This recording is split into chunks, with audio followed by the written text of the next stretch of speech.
Welcome to part 3 of the Bitcoin miner hydrofault reservoir build, which I'm doing for an artist in the UK who's going to exhibit his Bitcoin mining machine with a liquid cooling system that features this waterfall reservoir as part of the loop and has architectural features that will represent more or less a hydroelectric dam. Now, to get to the fun part, like I promised last time, I'm not going to show you a bunch of sanding and tedious side work, but I do want to explain to everybody, especially my client, what's involved to get to the point where you can glue up. First of all the pieces have to be dimensionally specific. So with this being the piece that I've worked the most on, and this is the starting piece, and this is the piece that controls the width, the internal width of the reservoir, it would go in there like this, right? All the supporting pieces, all the ledges, all the conduit walls, everything have to be exactly the same width, and of course all of these have to be exactly the same width. So there's a little trick to getting to that point. Then of course all the surfaces have to be perfectly flat, perfectly straight, and perfectly perpendicular, including in this direction. Everything has to be dead 90 or you'll have no chance of fitting that inside a perfectly square box, okay?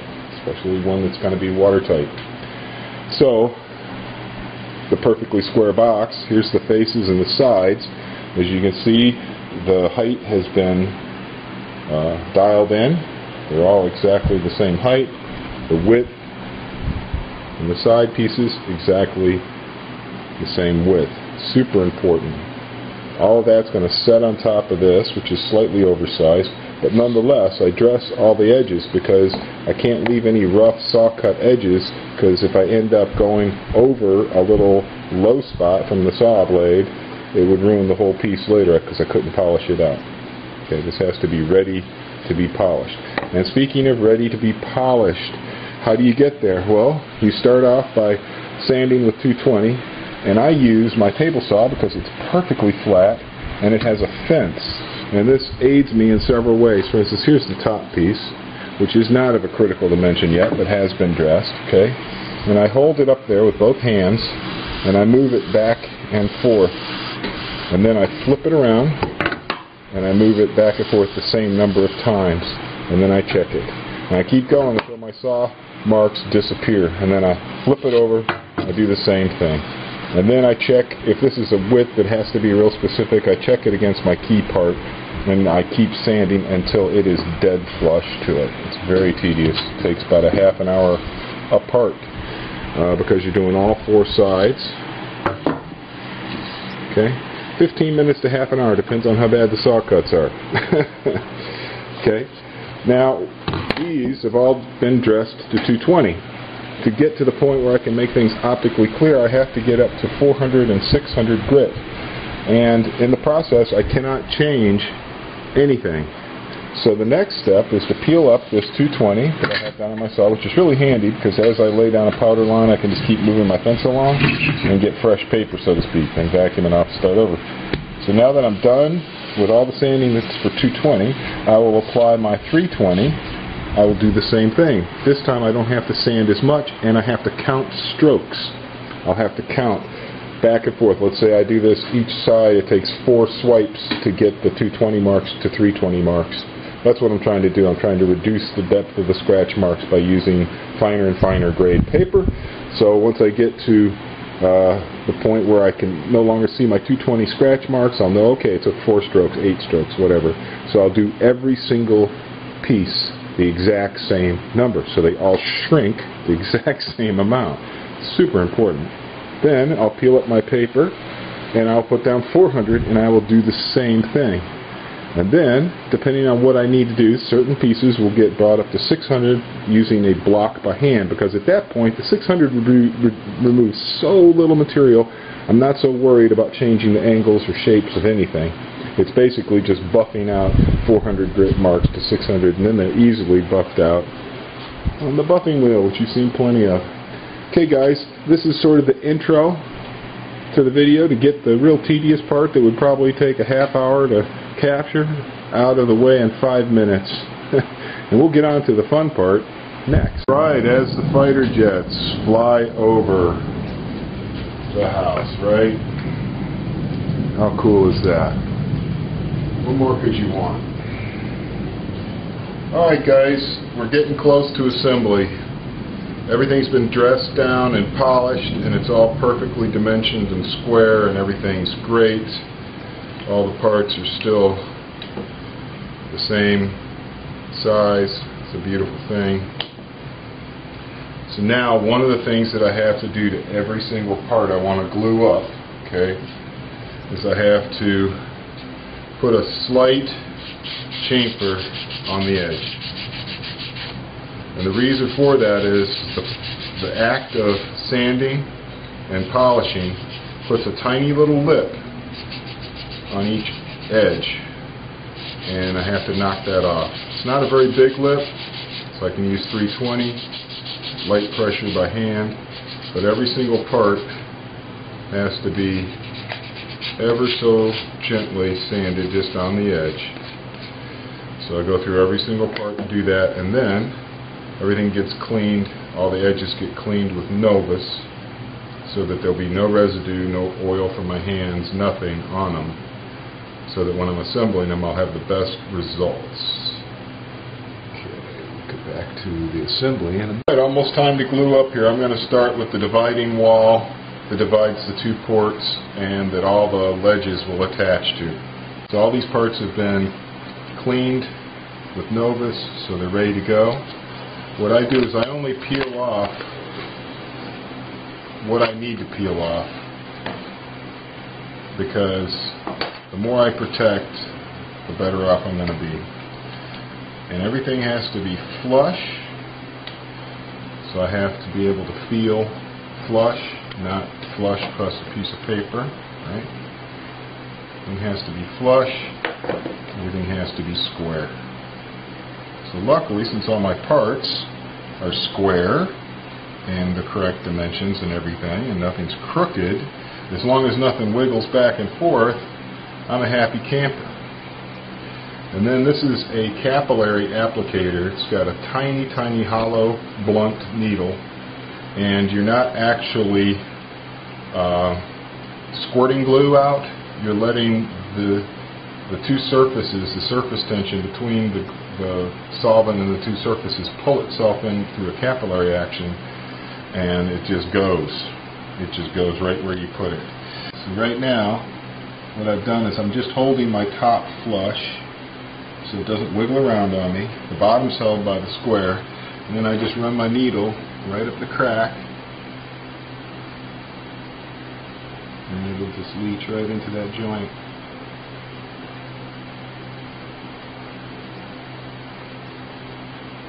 And that'll be it.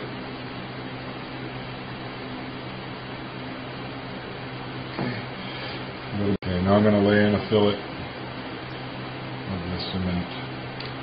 This stuff is a real pain in the butt. It's very runny, and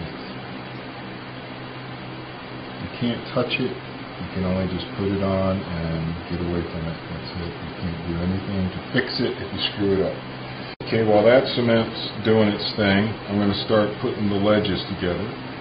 So I'm starting this guy. Will be the top ledge on the smallest piece, left to the back or on the bottom. And what I've done is I'm using a couple pieces of scrap as a spacer, and I'm using my little straight edge here, and I'm keeping about 1/4 of an inch away, so I don't have to worry about the glue fusing the scrap to my pieces. And then what I got to do is I got to make sure these two parts are completely flush, everything feels good, and I'm ready to go.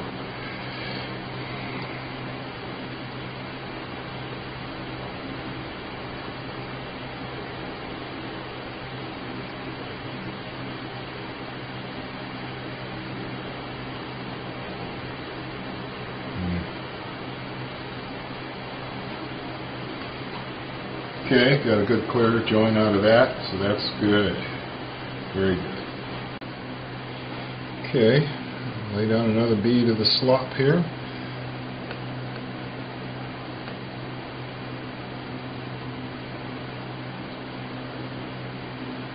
Don't really need this. It's not 100% required, but this unit's getting shipped. It's going to be moved around from place to place, so I just go on a little extra sturdy on everything. Like I said, you don't actually have to do that. The acrylic joint is pretty darn strong, plus it's going to be glued here, here, and here. It's not 100% required, but it's something that I'm going to do anyway, because I've got the stuff and I've got the time, and I'm concerned about having a durable reservoir. The 2-inch ledge is done. Now it's time to do 4-inch ledge.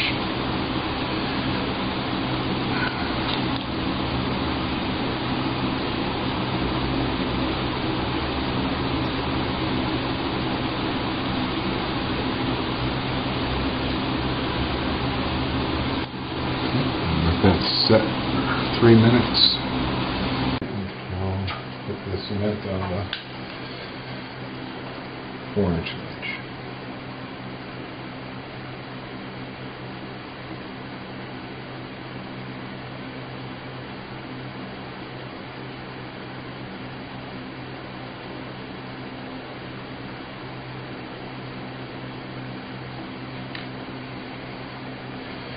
Okay. Halfway through the ledges. Alright, 6-inch ledge, same.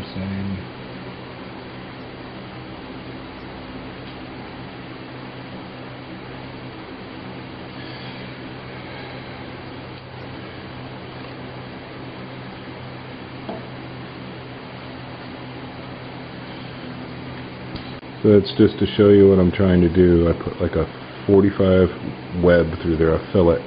Right, some cement on the 6-inch.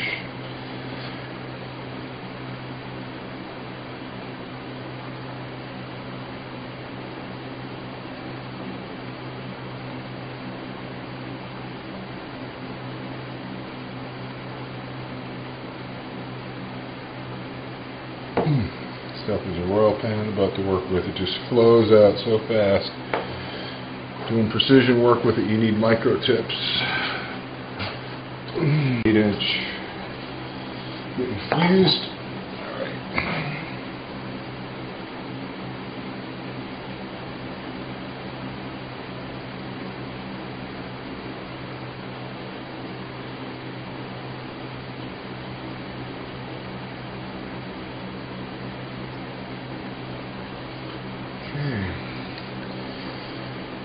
Alright, so that's the internal parts assembly. Now we're actually going to have to start sticking them in to the inside after the webs of cement dry. And last drool of cement.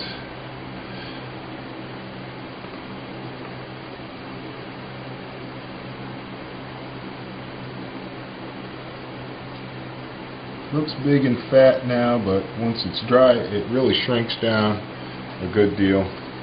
Plus, it's behind the ledge, and it's always going to be covered with water, so these things don't really even show. They're just structural. Okay, so now I'm laying out for my ports on my back panel. I've got to have 2 G-quarter ports drilled and tapped into this 3/8 material. One of them will be to pick up water from the pump. That'll come from the pond. And I've got my dividing wall here just laid in here so I can see it, visualize it. At 1.5 inches off the bottom, that's about what I usually run for a pickup pond. That's plenty. You're not going to get so much cavitation that you can't pull water in. If you have a lower one, what happens is it forms like a cavitation V towards the pump port, and it'll start sucking air. Now on the top, I have to have a little room at the top because the lid is going to be rebaited to sit in a 3/16 of an inch. So that still gives me my 1/2 inch there. And then I come down another 1/4 inch, and that's where the water is actually going to flow over the side. So this is where I want my ports. I want my port about a 1/2 inch off the bottom and about 2 1/4 off the bottom. measure in here. So now that I've located my ports, it's just a matter of drilling and tapping them without screwing up everything. Start off by using a countersink just to put a good detent in there, because I'm using quite a large drill bit. I'm using an 11.8 millimeter drill bit. I don't want it to walk around, so I want to give it somewhere to go. You know what I mean?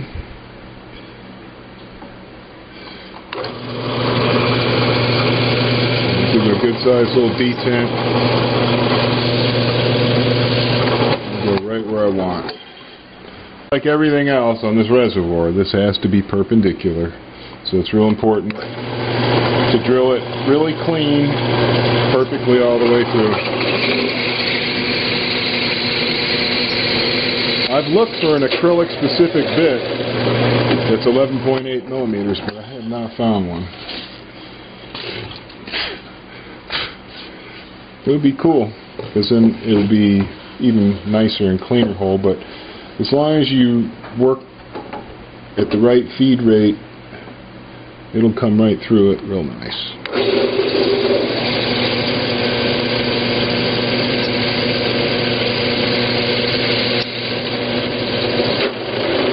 Mainly the backside that worries me when it goes through.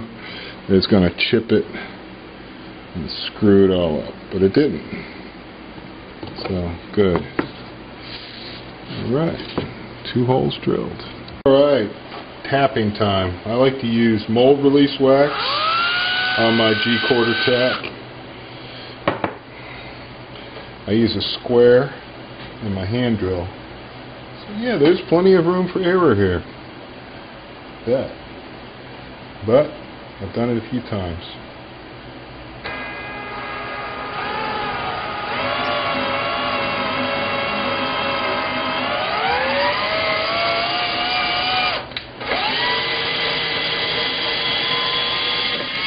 Alright, and then the test, see if everything worked out the way I hope it did. First of all, I got to clean some of that wax out of there.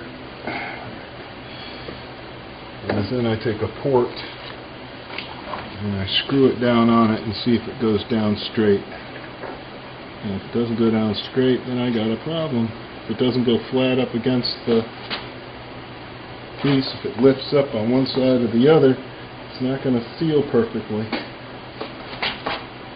Looking good. Alright, one more to go. So when I'm doing this, I'm looking down through the slot in the square base, and I'm looking against the side to maintain parallel, and then I just go for it.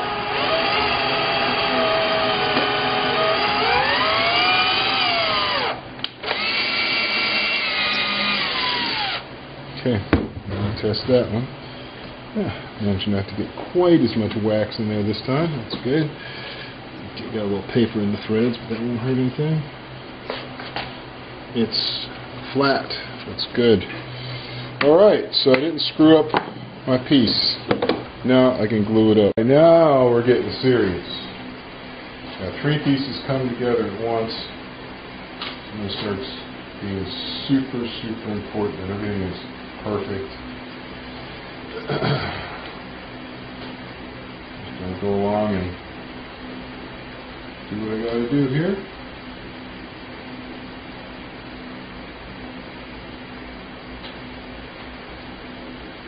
And I'm really hoping for a good glue joint.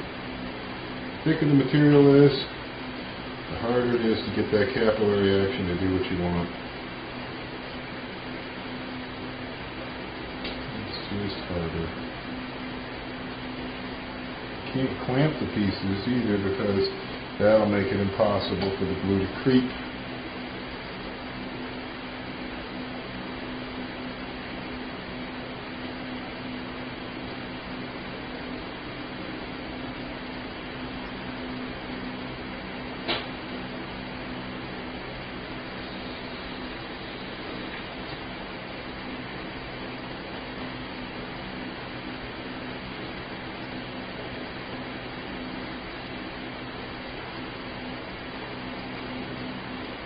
At this point, it's just super important that nothing is out of whack.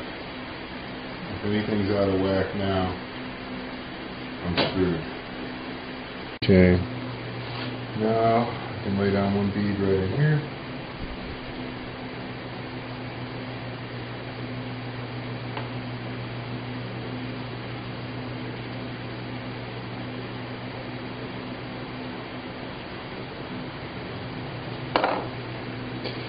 Right. I'll let that sit for a while, and then I'll get a bead up there and a bead up there. I'll save you from watching that, but that's the idea. Every seam that I can get to, I'm going to incorporate a bead. Okay, so what I need now is to see about where 1.5 inches is, so that I lay it down in the right place. Oh, I got so lucky there. Man, I was about to have a freaking cat. Yeah, I can just pull that right over there like it's supposed to be there. And that's a beautiful thing. Now, it's super important that wall be exactly the same distance across. This is going to be a long video, guys. It's just the way it is. There's nothing I can do about it to make it go any faster. I gotta go at a snail's pace because I have no chance. My eye's pretty good, so I have it lined up perfectly already.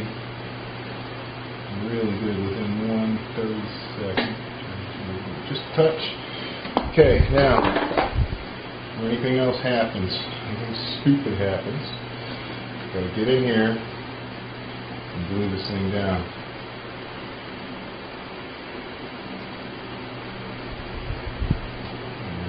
That. Guys, while I'm waiting for the glue to dry, it's now time for me to put the profiles on this. There's a 45 on the back, there's about a 60 on the front, and then another, just little things that you got to do to it. So, here goes nothing.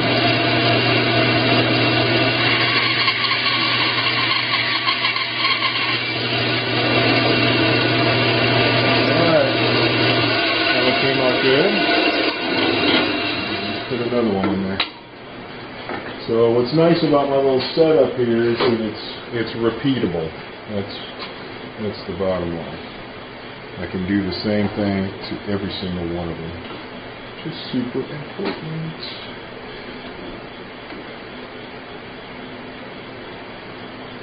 Make sure that that's right up against there. The clamp is getting in the way here. I have to run with one clamp.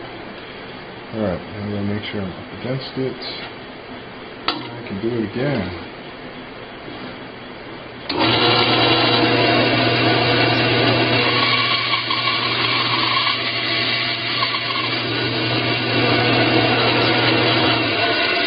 Alright. And it looks just like the other one. That's beautiful. Okay. 2 of those done. Two on edit. Right. This part is pretty, I'll be honest with you, this is like, you screw this part up, you're walking home. Alright.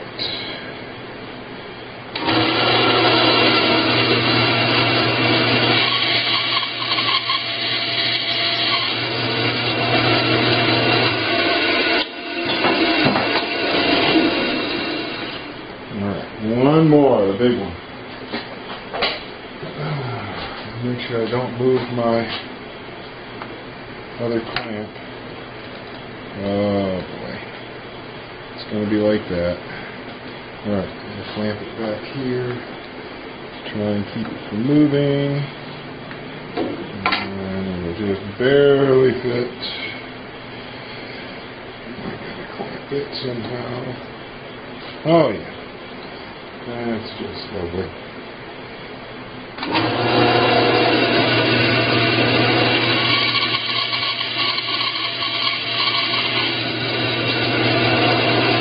Alright, that's one angle done. Simple stuff. I just used the same spacers that I used for gluing it up and stuck them together with some tape so they wouldn't move around. Stuck them to this with double stick tape. set my angle, which is the angle I wanted to run, and it looks right to me. And then it's just a matter of running it through the saw. I've given it a couple test cuts, but this will be the final cut.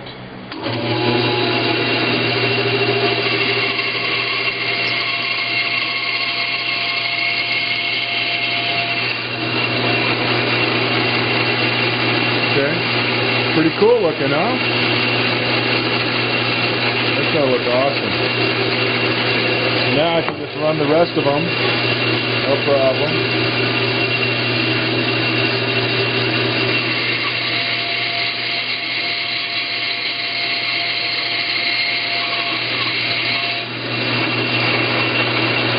Good. Oh yeah.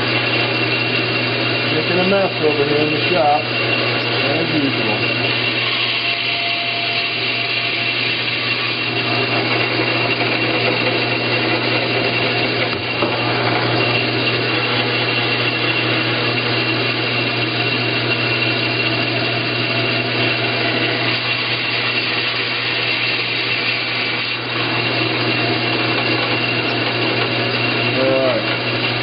That's it, guys. The part that really takes the most time and it's the most nerve-wracking of all is the final polishing on an assembled part where the buffing wheel just wants to grab it and snatch it and flip it across the room if you're not real careful.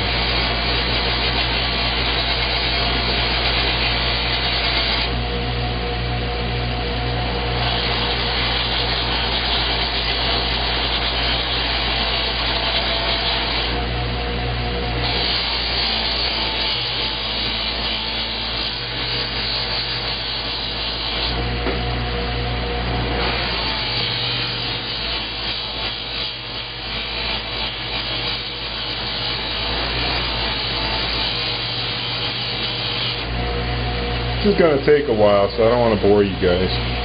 The super time-consuming part is cleaning all the rouge from the buffing wheel off of these.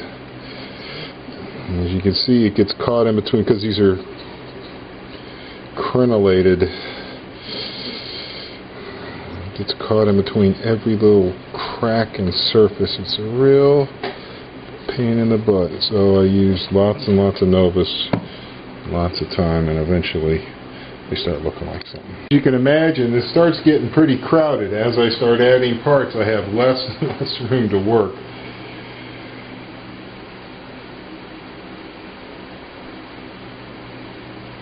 I want to secure that thing there so it doesn't start jumping around on me.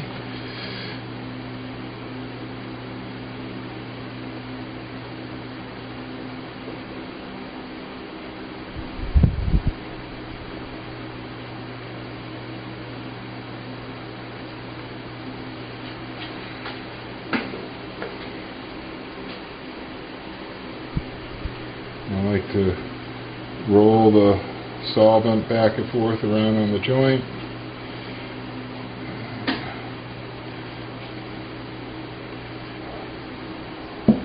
And what I do is I put some on this side and roll that around on the joint too, so that if there's any issues with where it didn't creep, it creeps from both sides. That's 2 out of 4, guys. Okay, put the other ones to fit and we're looking good. Okay, so now I got the third one ready to go.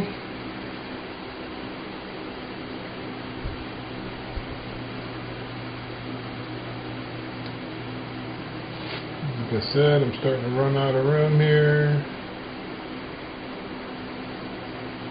Getting real tedious doing this.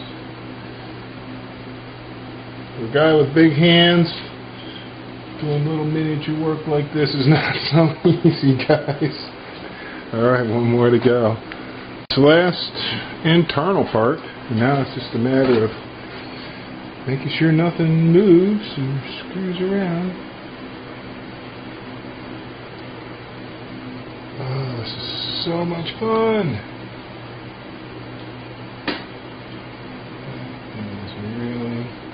More fun than anybody should have to have in one day.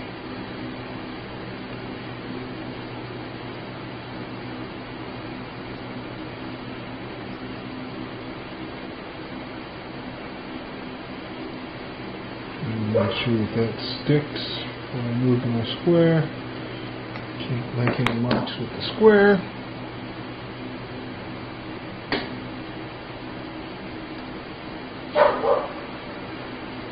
Alright. Such a deal. Sit there for a second. Put a little more juice on this side. Tilt it up. Squirt some in there. Run it back. Run it up. And over. Lucky says it's time to go get the girl from the bus. Yes. It's time to put the side on. I've peeled the paper off the inside. And I'm going to start by attaching the back. Got a very small chamfer that I put on with 220 in a block on this piece. It will help feed the glue right into there, the solvent. And hopefully it won't run all down the back and make it look hideous. Let's see what happens.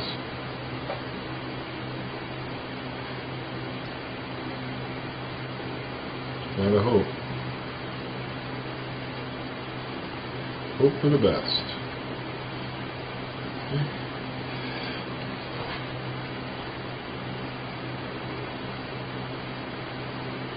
One more shot.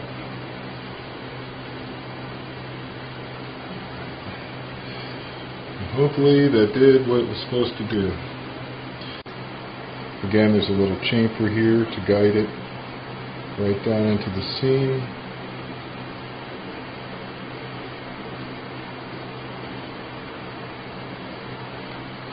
What I'm going to do is tilt it a little bit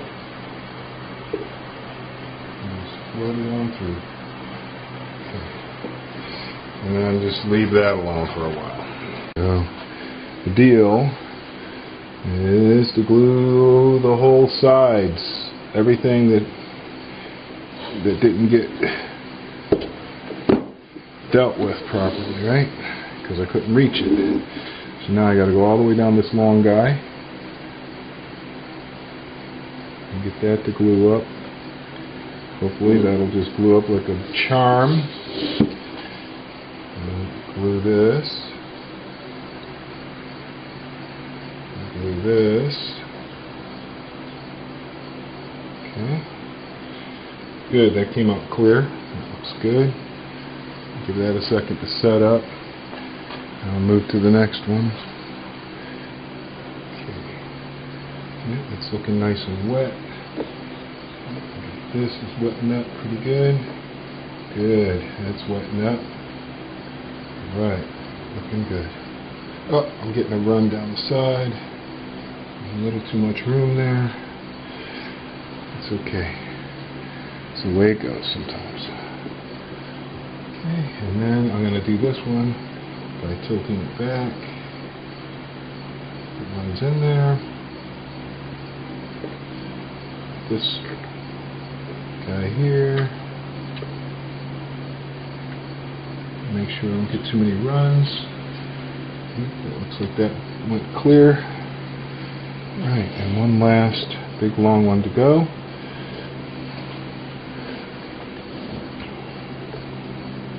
Solvent to run down there and creep in the joint for me. Gravity helped me a little bit. And do this last guy here. Okay. Did I get anything out of that? Okay. Sorry if I'm out of frame. I gotta do what I gotta do here. Make this work. Okay. I'll let that set up. Just be patient. Hold it together for a little while. This is even more difficult because this stuff is like almost uncontrollable. Once you open the cap, it just wants to come out and get going. So I've masked off the area just in case I have a little bit of trouble. I've bent the tube so that the idea is that once I get the tube in there, I can get it down there before it starts drooling. Pull it right out like that. So I'm going to have to insert it, point it up so that it's not drooling, I'm going to start to drool and then just pull it out as it's drooling. So much fun. Let's see what happens. What's the worst could happen? I could just destroy all this work. That's all. No big deal. Nothing to worry about. Okay, hopefully gravity will now be my friend and this stuff will start to pool. Luckily, this is a transparent container, so I can look inside of it and see what the heck's going on. Okay, I see a bead of glue just oozing out as expected. It's a beautiful thing. I'm sure it keeps oozing. It seems like it wants to stop oozing. Not sure why. You want more ooze than that. Get on down in there, buddy. Ooze away. Ooze on down to the bottom and pool up like a MF.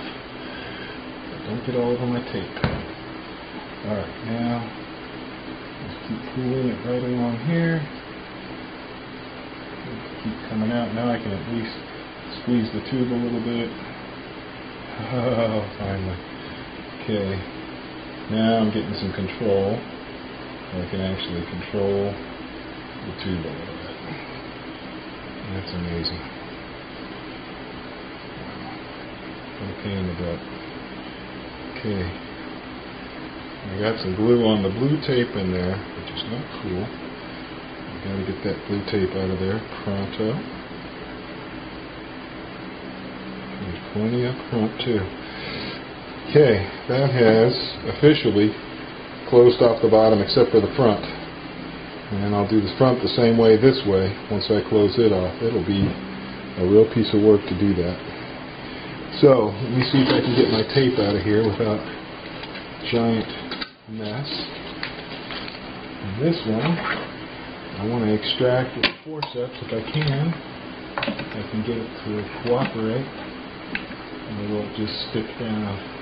There we go, and I pull it straight out, and that way it won't make the glue go everywhere. The glue's already starting to skin up, so you got to work fast with this stuff. I don't have time to really fool around.